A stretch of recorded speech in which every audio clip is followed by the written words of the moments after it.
Okay. Hi, everybody. I'm Ruchi Koval, and I'm here with my new friend, Miriam Sandler. And I'm so excited for her to share her perspective, wisdom, and insight with all of you. So, Miriam, will you just introduce yourself and tell us who you are and what you do? Sure. Thank you so much, Ruchi, for inviting me to be a part of your amazing program and just to share some of myself with everyone who's listening. I am a professional singer-songwriter. I did tshuva many years ago. I used to perform singing backgrounds and lead vocal for performers all over the world. I traveled touring, singing backgrounds. I'm a dancer. Um, and we performed in stadiums for screaming fans, lived the whole successful life of the music industry. And thank God Hashem tapped me on the shoulder. I did teshuva. And since I went to Israel, I learned there at Neve Yerushalayim, I started performing for women. So that was how I kind of got started in this journey. Um, as thank God I got married, I have kids. I just started seeing them struggling in the yeshiva system. And I went through a major journey just in trying to help them find their way.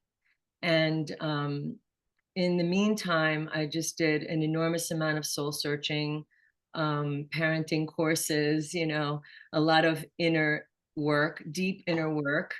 Mm. Um, and I just started mentoring girls. It's interesting.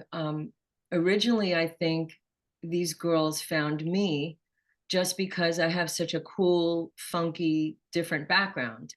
Um, you Well, know, you just have a cool, funky vibe. I'm definitely different. And I think that might have been difficult for my family to deal with because I am so different. And I'm on stage, sharing my personal story of why I left the music industry and why I said goodbye to that fame and fortune. And I came running with open arms towards Torah and Yiddishkeit. Mm. So my daughters actually performed with me for many years.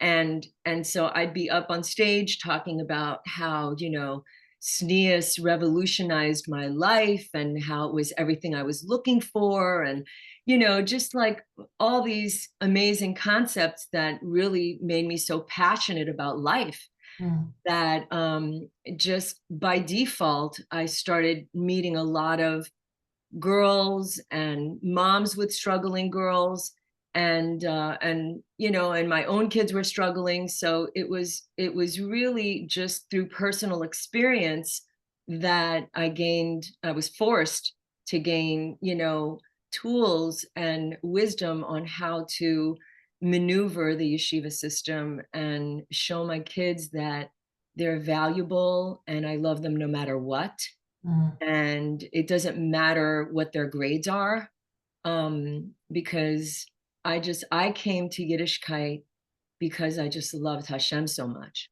And Mm. so they saw that passion and that authenticity. Mm. And so I think that, just the girls and the women were just drawn to that energy of I just want to do what Hashem wants me to do. And I didn't care about what anyone else said. I didn't care if I looked different. I didn't care if I didn't get this person's approval or that person's approval because I'd already left the music industry, and I didn't care what all those people thought of me. Mm. So, if I cared so much, I wouldn't even be from today. Mhm. So I came to Yiddishkeit and Torah with this passionate fire that I was just like exploding with. And when my I saw my kids struggling so much in the yeshiva system, I was like, but wait a minute, like, how is this possible? Like, this is the best thing that ever happened to me. And why are my kids having such a tough time? Yeah. So it's been a real beautiful journey. I would say with, definitely some slaps on my face, but I think they've made me wiser and stronger. And now, thank God, I'm so blessed to be able to work with girls, all types of girls, everything from secular girls to, FFB girls off the derech that are just trying to find their way. They're now trying to date, and they're figuring out, like, do I even want to be Shomer Shabbos? What kind of a guy am I going to marry? And I have so many of my own Mhm. questions about, how I want to observe, or even if I want to observe. So it's been really beautiful, and I'm honored actually to connect with girls and help them come back to have Mhm. them on their own terms in an How would you authentic way. say, yeah, that's so incredible. How would you say that you help these girls? Like, would you say that you're like a spiritual coach or a life coach? Like, how exactly do you help them? Well, first, I want to establish a relationship of non-judgment and acceptance. Mm, I think a lot of the girls that I meet with have had just a really negative experience, and that they've just felt very judged, and their self-esteem is, on the floor. And I just get to know them on a real level, and we just connect, and they share with me where they're at. And more than anything, the first thing we talk about is that Hashem loves them no matter what.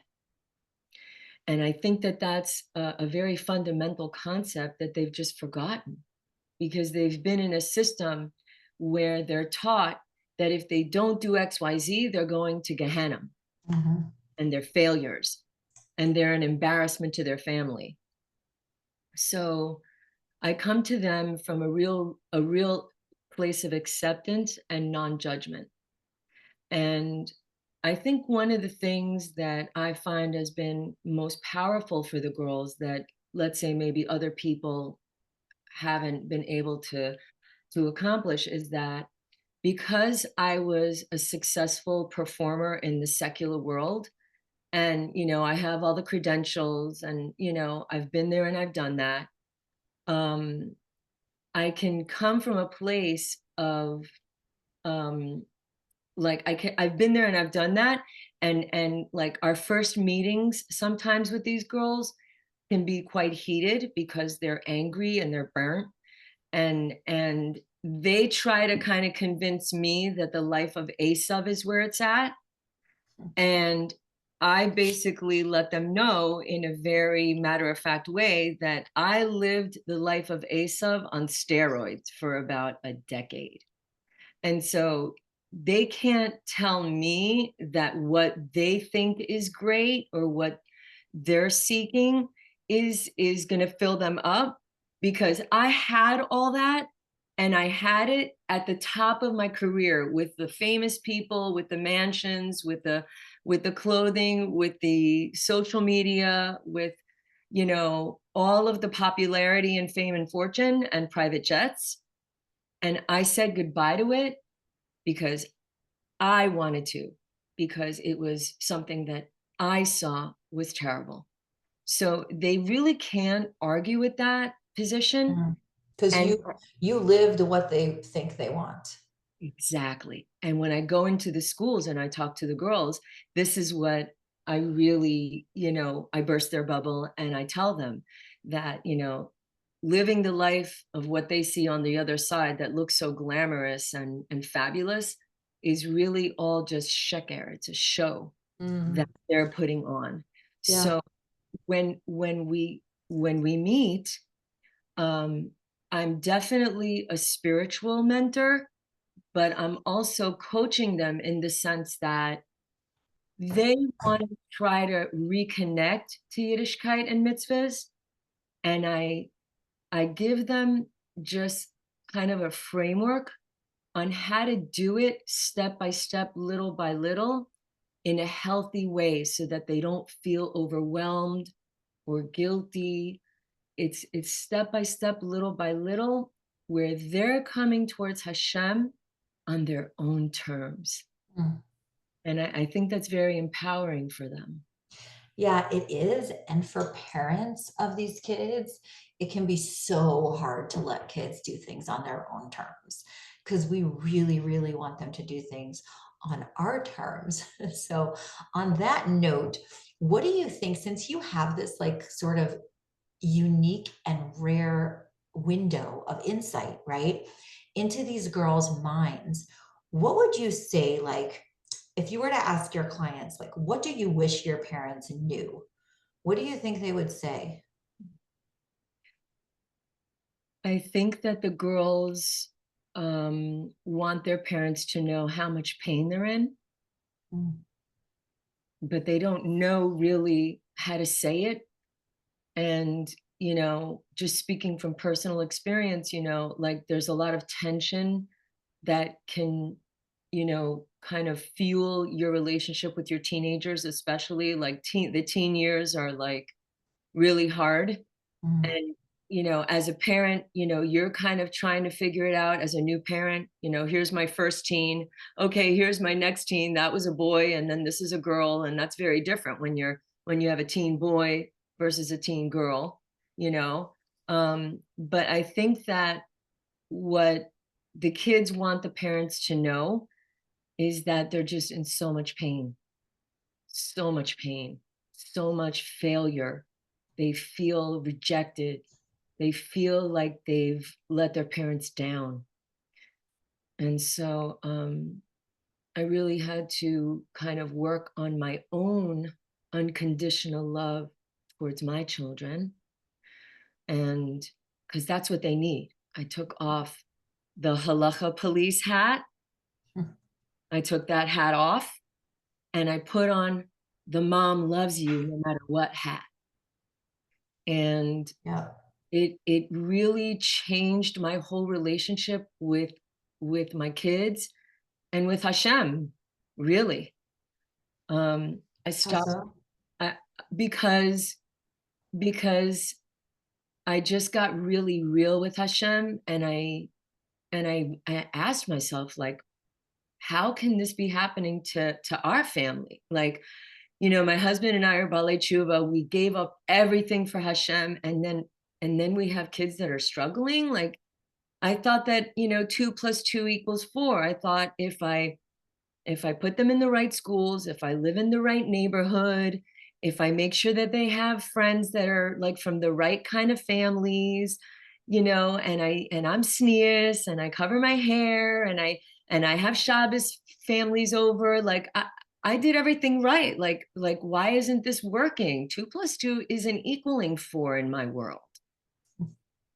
And so it taught me an enormous amount of humility that, Hashem has his plan for all of us, Yeah. and it's not necessarily what I think it's going to be, and Mm. I have to just accept that and be patient. And also, Ruchi, prayer. It made me like really get into my davening big time, because I threw the towel in and I said, I can't do any more for my kids. Right. I can't I can't do anymore. So I'm just gonna dive into you, Hashem, because you're running the show. And it was very, very humbling. I appreciate your candor. Just going back for a second to what do these kids wished their parents knew? Like you said that they wish their parents knew how much pain they were in, but I don't you find that they also try to put up this bravado and this, you know, machismo that I'm fine, I'm cool, I'm good. I don't need you. Like, would you say there's sort of like this duality there where on the one hand they so deeply want to be seen, but on the other hand they feel the need to put up this persona? Definitely. They're they're trying to find who they are. They're trying to become independent. they're discovering the new identity that they don't even know what that is. They're just exploring. And so, here we've placed them in this environment which we like and which we have, said is our lifestyle. But who's to say once they grow up and become teenagers that that's the lifestyle that they want? Right. So yeah, they're kind of trying to flex that independent muscle, and they're showing us possibly that, like, just because you do things this way doesn't mean I have to do things this way. And they get very, very tough. And and my knee-jerk reaction, I'm just going to be very vulnerable and share, because I think it's very important to do that as parents. At first I really put up a fight, and I put up my dukes with my kids. And, I would go look for them, and you know, I would do things, I would confront them. But I found that really, it didn't help our relationship. On the contrary, my parents were very strict, and I was raised in a different generation. Right. So when I originally started parenting my kids the way I was parented, it created an enormous amount of conflict, and our relationship just went down the tubes. So now with my younger kids, I'm a different mom. I'm a different mom. And I really I try to tell my kids and, parents that I speak to, that um I trust my kids. I put it on them. I say, I'm going to trust you to do the right thing. And then just pray that they choose the right thing. Please be worthy of my trust. Please, please, please. Exactly. And that's really hard as a parent, because, like, it's scary to trust your kid, because they may not make the right choice. And it may put them in, somewhat of a dangerous situation. But another area that I really, really worked on very hard was my emuna. Right. My emuna. I can't control the world. I can't control my kids. But Hashem is running the show. And when I tapped into strengthening that emuna muscle, it changed my life. It changed my relationships. And I think that that's really something that's very powerful that we all need to tap into. Yeah, that's such a great insight. What would you say these girls have taught you? Mm. Mm. These girls are, first of all, incredible neshamos Mm, that have really struggled a lot. mhm, And I admire them for their courage in their battle. Um, they've taught me that I really don't know anything. I think I know, I mm. don't know anything. It's taught me enormous humility. And, like I said before, 2 plus 2 does not equal 4. There are many, many factors that come into who a person becomes. And some of that is very hidden behind closed doors. Unfortunately, a lot of girls have been abused, they've been bullied, they've been treated very poorly by, schools, administrators, horror stories that I've heard. And they've taught me that no matter what you've been through, you can always just become a different person and take control of your life and find Hashem the way you need to find Hashem, not the way anyone else wants you to find Hashem. Well, it sounds like you're deeply inspired by these kids. Yeah, I'm very No, passionate about the work I do with them. yeah, yeah, you could see how much it means to you. Because, as parents of these kids, we sometimes like have a hard time seeing that piece because the pain is so big and the frustration is so big. It's so important to hear from someone like you to remind us of these truths and to look for that beauty in our struggling kids. Yeah. It's it's a major passion of mine. I am totally committed to these girls. I'll do anything for them because I just want them to see the beauty that I see and the Right? privilege that it is to be a Bas Yisrael. Mm, This is what the entire world is needing. mhm. We have it. We have this love letter from our creator, and Yeah. and we just need to see it as such. And so, you know, I bend over backwards to make them feel this privilege, this honor, this responsibility that we have to the world. And that we're not doing it for anyone else. We're doing it for ourselves. When I have a relationship with Hashem, it helps me. And then the whole world benefits. So it's really a deep, authentic journey that I go on with these girls, and it's a magical place to see the girls want to be sneas, want to be Shomer Shabbos again. They want to be Shomer Negia. Like I was with a student of mine a couple weeks ago, and we were in public, and a man came up to her, like right in front of me, and he very elegantly, very confidently, basically like asked her out. A stranger? A stranger, a Oh, stranger. He basically went up to her and was like, I noticed you and you are so, she was completely sneezed from head to toe. I noticed you, you are so beautiful, and I really would like to know if I could take you out one day. I just sat there and I just waited for her to respond. Ruchi, what nachas? Listen to what she said to this man. She said, "Oh, thank you so much. I appreciate your confidence in coming up to me, but I'm a religious Jewish woman, and I only date Jewish men."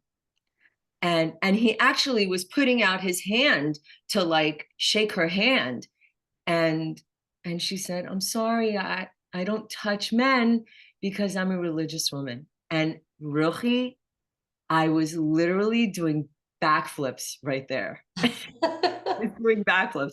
And this guy was like blown away. He had never heard of wow. anything like this. Religious women can't touch men. Wow.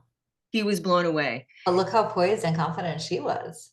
Yes, she was so eloquent and totally like knew what to say. And I said to her, "You are a role model. You Wow. role model." And I said to her, "Please, can you tell everyone you know? Can I tell everyone I know about what just happened in front of me? Because Right. girls are intimidated and they're afraid and they're not Yeah. confident and they don't know what to do. And, a guy, a non-Jewish man is, wanting to shake your hand in public. And what do you do with that?" Well, but let me ask you a question. Let's say my kids, the people who are going to be listening to this, their kids, like they don't want to be tznius and they don't want to be shomer Shabbos. Like, what words of wisdom do you have for that? Well, can I show you my arsenal? Sure.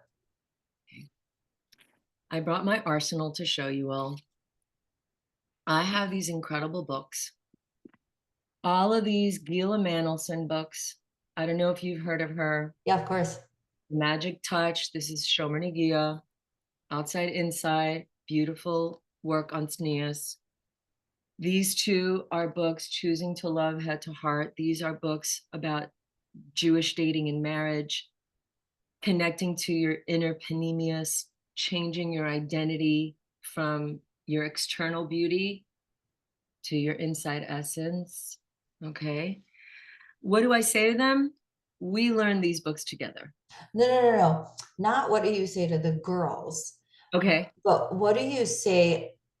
Like, you're like, oh, these girls, they really want to be tznius. Like, what words of comfort or consolation can you give to the parents whose girls are not like seeking you out and who aren't saying, I want more? Like, Okay. because if parents start coming, like those books are very beautiful, but sometimes it just takes an outsider to be able to say that stuff to them, because if the parents start coming to the girls or to the kids with those kinds of books, it usually doesn't end well. Right. You're right.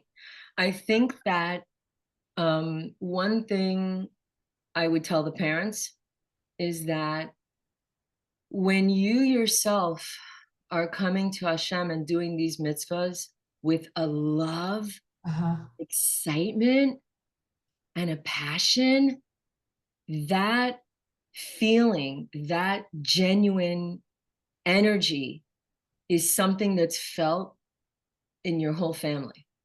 Yeah. My family knows how much I love to do mitzvahs. Okay.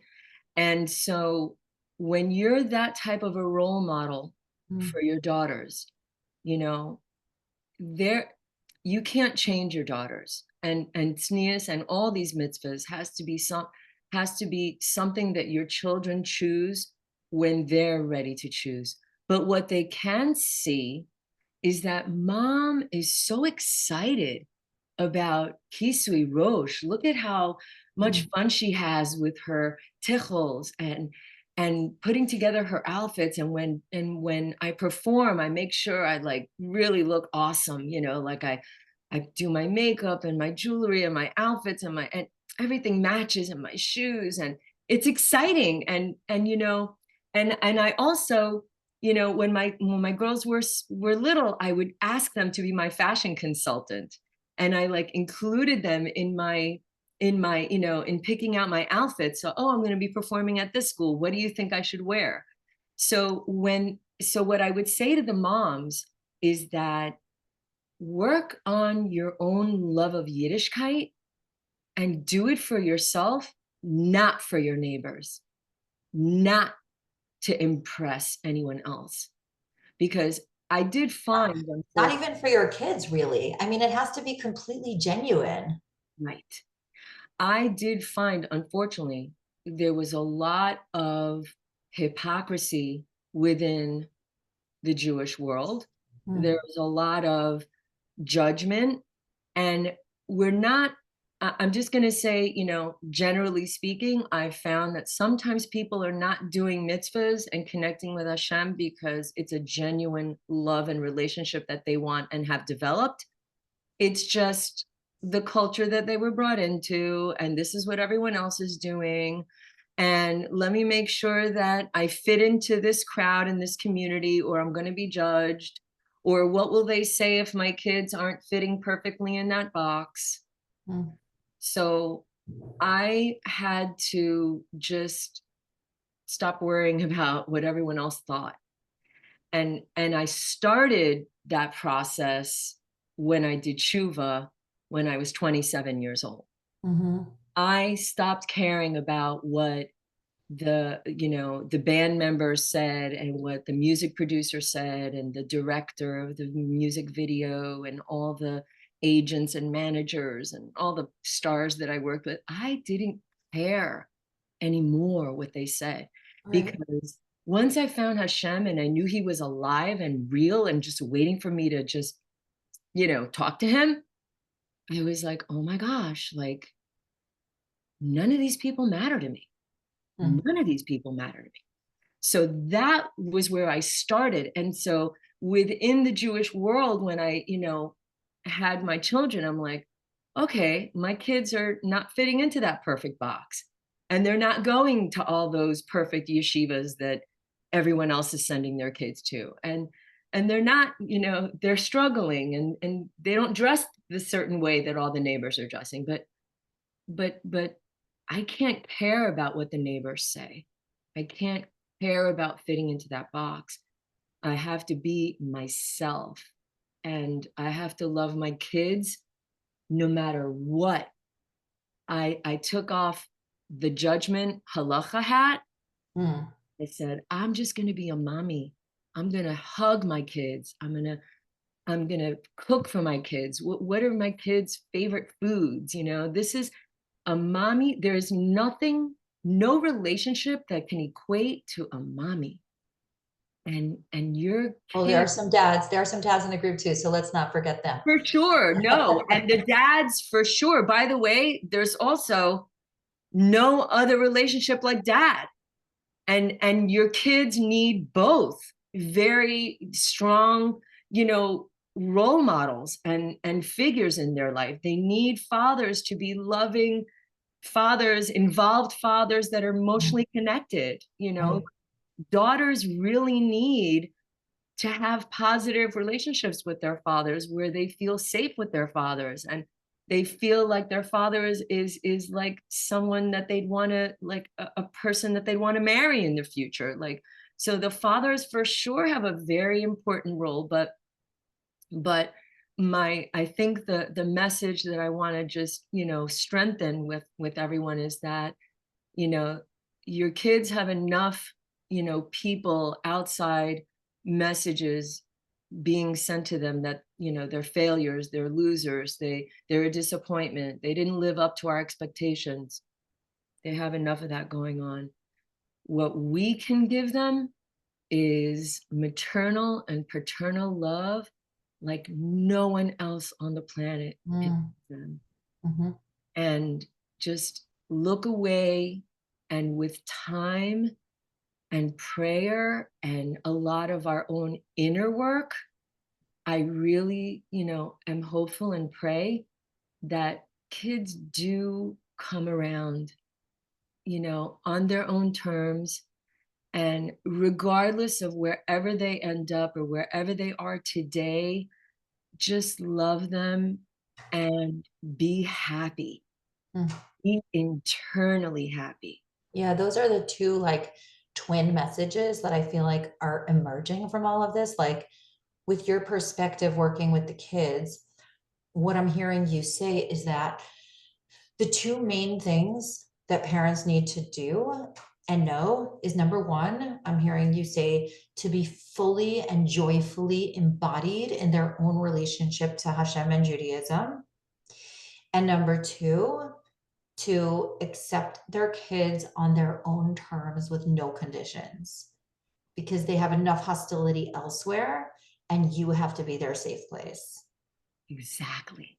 Mhm. Exactly. The home needs to be a place of shalom, Mhm. of their sanctuary where they can come and be taken care of. And it's a safe place. The rest of the world can be and say and do. And you can come home to me always. You'll always be accepted here and you'll always be loved here. And yeah, and just your children should always see you working on your own avodas Hashem. Mhm. You know, my kids are always seeing me go out to Purim. They're always seeing me learning with Chavrusas. They're seeing me grow. They're seeing me work on my prayer and just many things that I work on. And that sends a subliminal message to them that like, wow, like Mhm. you can never stop growing. You're never done, you know. Yeah. There's a story of there's this guy who I met once in Israel. He's a young man, a whole long story. His father is a big Rosh Yeshiva, and this young man is no longer from. And in the course of our conversation, he told me that he studies Gemara every day. And I was so curious about this. He's in the army. He's not, I said, I'm just so curious. Like, why do you learn Gemara every day? And he said to me, he's like 24 years old. I guess he's not a kid. Okay, he's an adult. He said, whatever time I woke up, or if I woke up in the middle of the night to get a drink of water, my father was sitting at the dining room table learning Gemara with a smile on his face. Wow. If you were to ask me what makes your father happy, I would say Torah makes my father happy. So why wouldn't I want to get to know every day the thing that makes my father so happy? There it is. Right? Beautiful. And I think what happens for those of us who do have kids who have rejected or what seems like rejection of Judaism, I mean, we tend to downplay our own observance. Like we don't want to make it a big deal. We don't want to make it like a barrier, but I think what you're saying actually is to live your Judaism joyously, not in the guise of foisting it upon them, but just fully embodying your own joy with it and being fully yourself, right? Exactly. Yeah, that's Exactly. super powerful. Really it is, Yeah, because that's the only part that we can really control anyway. exactly. That's what I learned. Yeah. So, Miriam, any closing words of wisdom or advice for parents in the trenches? Don't lose hope, Mhm. you know, be patient. Um, I think that, you know, we expect things to be like a button that we push and things change. It takes time. It trickles in little by little. Don't ever lose hope. Just keep building on that relationship no matter where it is, no Mhm. matter what it looks like. It can always shift in a different direction with your kids, with your husband, with Hashem. This is what we learn in Yiddishkeit, right? Yeah. Just because things were a certain way yesterday doesn't mean they've got to be like that today Mhm. and Mhm. moving forward. Right. So I really I think that parenting is the hardest job on the planet. It makes like performing in stadiums like look like Child's play. child's play. It's like a walk in the park next to parenting. And I had Yeah. no background. I had no role models. I Oh, was nobody knows what they're getting themselves into. nothing. Nothing. No. So, just keep working on it and love them. Just Yeah. love them because they need your love. They're craving your love and it's good for us Right. to flex that muscle of just unconditional love. Yeah. So, Miriam, how can people find you if they have a young woman, a daughter who could, utilize your services, or if they just want to follow your stuff, where can we find you? Sure. I'm on Instagram, Miriam Sandler. I'm on Facebook, also Miriam Sandler. I only accept female friends, so if if I'm not accepting you right away, it might be because I'm just not sure if you're a woman. A lot of what you'll see on social media is speaking engagements, performances, and just snippets of, some of the girls I work with. I really try to keep everything private just to honor their journey. But for sure, they can reach out to me, email, WhatsApp. I'm very excited to meet any mom Okay. who would like to speak to me. I'd love it. Thank you so Okay, much. great. So I'll include your email in the post so that people can reach out to you if need be. Thank you. And Ruchi, you should continue with your incredible work you're doing, Thank you. inspiring Thank you. parents. We're And both we're both, trying to do Hashem's work just from different angles, right? exactly. And I'm Yeah. I'm so honored to be partnering with you in this. Thank you so Me too. much for having me today. Me too. Thank you.